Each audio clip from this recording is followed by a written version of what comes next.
Selamat pagi Bapak, Ibu, dan saudara-saudari yang dikasihi di dalam Kristus. Kita bersyukur untuk pagi yang baru, untuk nafas kehidupan yang masih Tuhan karuniakan. Pagi ini kita akan merenungkan satu bagian dari kitab Bilangan, pasal 35 ayat 9 sampai 34. Mungkin ini adalah bagian yang jarang kita baca, yang berbicara tentang peraturan kota-kota perlindungan. Di dalam dunia yang kita sering kali banyak tempat dan cepat untuk menghakimi dan menuntut balas, Tuhan meletakkan sebuah sistem yang luar biasa. Bapak Ibu, mari kita melihat dari Bilangan 35 ayat yang ke-9 sampai ke-34, tetapi saya akan membacakan ayat yang ke-11 dan 12. Maka haruslah kamu memilih beberapa kota yang menjadi kota-kota perlindungan bagimu, supaya orang pembunuh yang telah membunuh seseorang dengan tidak sengaja dapat melarikan diri ke sana.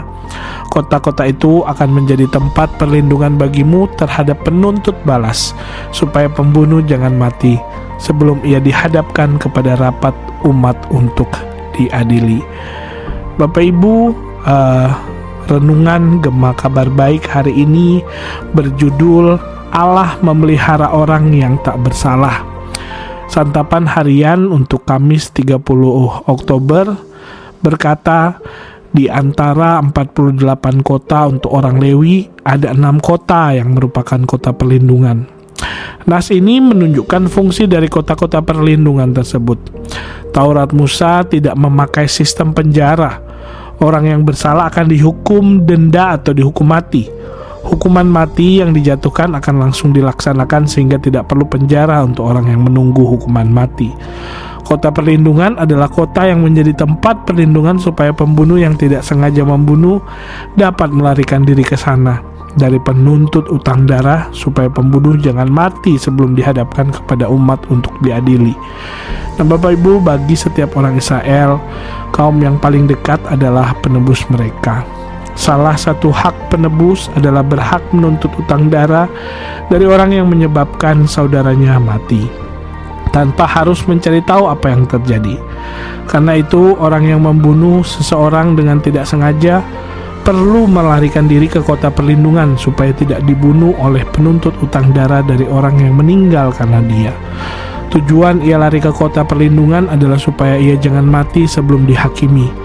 Jika terbukti ia membunuh dengan sengaja, ia tetap akan dihukum mati dan penuntut utang darah harus membunuhnya ketika bertemu dengannya.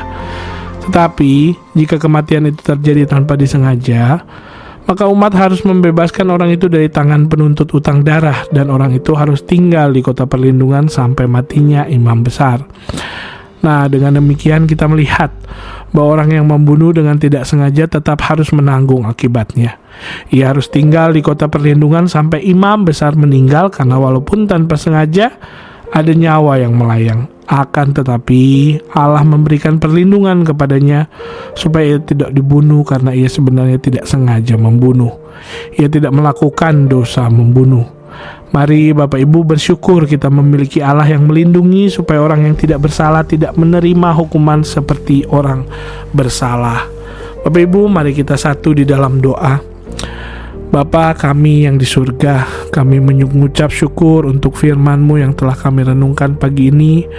Terima kasih melalui kitab Bilangan, Engkau mengingatkan kami bahwa Engkau adalah Allah yang adil, namun juga Allah yang menyediakan perlindungan.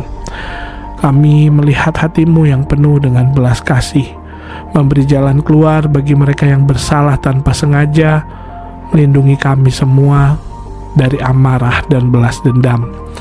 Bapa, ajar kami melalui Roh Kudus Tuhan untuk tidak hanya berlindung di dalam Kristus, tapi juga untuk memiliki hati yang sama seperti Engkau. Mampukan kami untuk menunjukkan belas kasihan kepada sesama kami, untuk tidak cepat menghakimi, dan untuk selalu membedakan antara kelemahan dan kejahatan. Terima kasih untuk hari yang baru ini. Pakai hidup kami untuk menjadi saksi atas anugerah-Mu yang ajaib itu.